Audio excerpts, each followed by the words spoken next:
I love consent. It's my favorite word.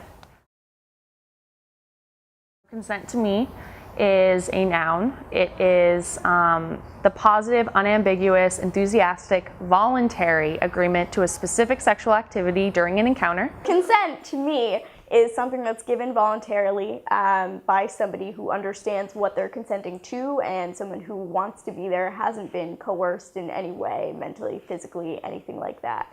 If you enter into a physical, emotional, intimate relationship with someone, their consent is then necessary for all that you do in relation to them.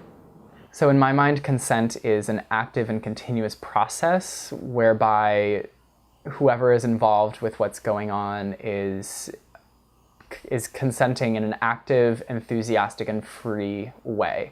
It is not assumed from a relationship. It's not assumed from past consent. When you consent one time doesn't mean you're consenting forever, right? Consent is a consistent thing. You can revoke it at any time. It's also reliant upon communication. You know, you have to be talking about it. Like, mutuality does not happen in silence, does not happen in a vacuum. The antidote to the possibility of sexual contact without consent is language. You know, we invented it, and it's a useful thing.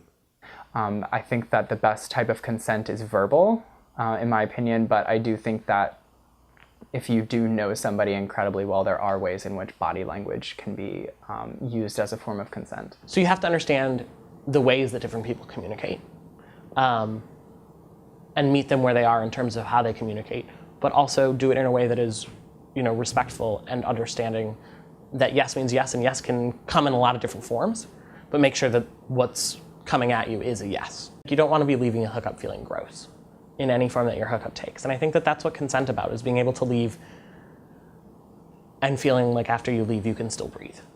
That's what consent is to me.